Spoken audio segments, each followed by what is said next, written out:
Hello viewers, back to my channel. আশা করছি সবাই ভালো আছেন। আজ আমি আপনাদের সামনে নিয়ে এসেছি পাকা আমের আরেকটি রেসিপি, আর সেটি হলো আমের কেক, মানে ম্যাঙ্গো কেক। আমের কেক তৈরি করা খুবই সহজ, খেতেও ভীষণই টেস্টি হয়। এই কেক ছোট বড় সবারই আশা করছি খুব ভালো লাগবে। চলুন তাহলে দেখা যাক কি করে তৈরি করব।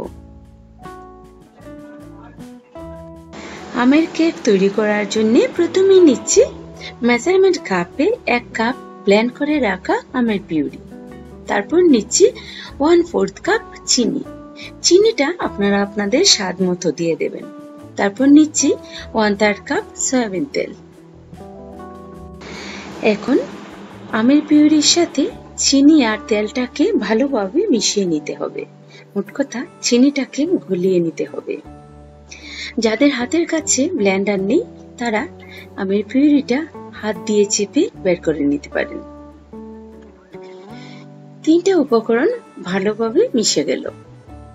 এই পর্যায়ে দিয়ে দিচ্ছি মেজারমেন্ট কাপে 1 কাপ সুজি। আজকের কেকটা আমি ময়দা দিয়ে করব না, সুজি দিয়ে করব। সুজি দেওয়ার পর দিচ্ছি 1 চিমটি লবণ। এই লবণটা দেওয়ার ফলে এই কেকের স্বাদটা একটু বেড়ে যাবে। আর 1 কাপ আমের পিউরির সাথে 1 কাপ সুজি, এই মেজারমেন্টে যদি কেকটা বানানো হয় তাহলে কেকে পর্যাপ্ত পরিমাণ আমের গন্ধ এবং আমের স্বাদটা পাওয়া যাবে। আমের সাথে সুজিটাকে ভালোভাবে মিশিয়ে নিলাম। এই পর্যায়ে দিয়ে দিচ্ছি আগে থেকে ফুটিয়ে ঠান্ডা করে রাখা আধা কাপ দুধ। দুধটাকে এখন আমি সুজির সাথে মিশিয়ে নেব। সুজির সাথে দুধটাকে ভালোভাবে মিশিয়ে 10 মিনিটের জন্য রেস্টে রেখে দেব, যাতে করে সুজিটা একটু নরম হয়ে যায়। তো 10 মিনিটের জন্য রেস্টে রেখে চলে যাচ্ছি নেক্সট স্টেপে।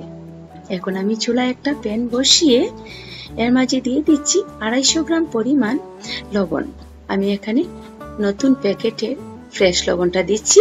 লবণটাকে এখন একটু বিছিয়ে দিচ্ছি। এই লবণটা কিন্তু নষ্ট হয়ে যাওয়ার কোনো কারণ নেই। একই লবণে বারবার কেক বেক করা যায়, অথবা আপনারা চাইলে এই লবণটাকে রান্নার কাজেও লাগিয়ে দিতে পারেন।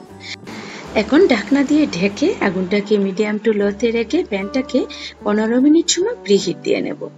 আর এতক্ষণে সুজিটাও আগে থেকে নরম হয়ে গেছে এবং ফুলে ব্যাটারটাও ঘন হয়ে গেছে, মানে কেকের জন্য ব্যাটারটা এখন পারফেক্ট। এই পর্যায়ে দিয়ে দিচ্ছি 2 চা চামচ পরিমাণ বেকিং পাউডার।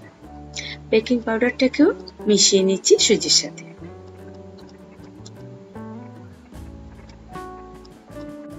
বেকিং পাউডারটাকে সুজির সাথে ভালোভাবে মিশিয়ে নিলাম। এখন যে পাত্রে কেকটাকে বেক করব সেই পাত্রে একটু তেল ব্রাশ করে নেব। পাত্রের সব দিকে তেলটাকে যদি ভালোভাবে ব্রাশ করে না নেওয়া হয় তাহলে কেকটা বেক হয়ে যাওয়ার পর পাত্রের গায়ে লেগে থাকবে। তখন কেকটাকে পাত্র থেকে বের করতে খুবই সমস্যা হবে। তাই খুব ভালোভাবে সব দিকে তেলটাকে ব্রাশ করে নিতে হবে। তেলটাকে ব্রাশ করে এখন এর মাঝখানে আমি একটা সাদা কাগজ গোল করে কেটে দিয়ে দিলাম। তারপর ব্রাশ দিয়ে চেপে চেপে পাত্রের সাথে কাগজটাকে সেট করে নিচ্ছি। এটা কোনো স্পেশাল কাগজ নয়, নরমাল কাগজ যেটা লেখাপড়ার জন্য ইউজ করা হয়, সেই সাদা কাগজে আমি এখানে দিয়েছি। এখন আমি এই পাত্রে ব্যাটারটাকে ঢেলে দিচ্ছি। ব্যাটারটাকে ঢেলে দিয়ে পাত্রটাকে একটু ট্যাপ করে নিতে হবে, যাতে করে এর ভেতরে কোনো বাতাস না থাকে। পাত্রটাকে একটু ট্যাপ করে নিয়ে এখন এর উপরে দিয়ে দিচ্ছি কিছুটা সবুজ এবং হলুদ টুটি ফ্রুটি। এখন আমি কেকটাকে বেক করে নেব।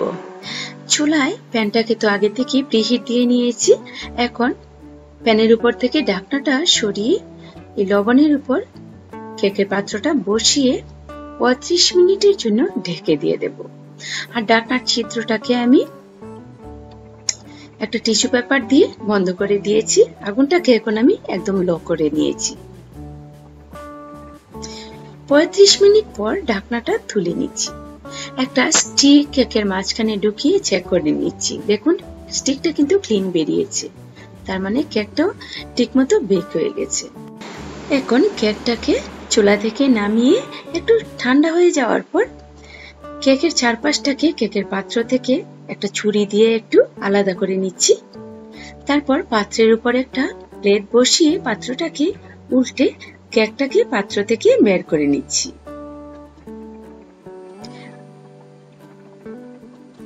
কেকের পাত্র থেকে কেকটাকে বের করে কেকের পেছনের কাগজটাকে তুলে নিচ্ছি। কাগজটাকে তুলে কেকটাকে সোজা করে নেব। কাগজটা তুলে কেকটাকে সোজা করে নিলাম। কেকটা কিন্তু দেখতে দারুণ হয়েছে। এখন আমি দেখিয়ে নিচ্ছি কেকটা কতটা স্পঞ্জি হয়েছে। দেখুন, ভীষণ স্পঞ্জি হয়েছে।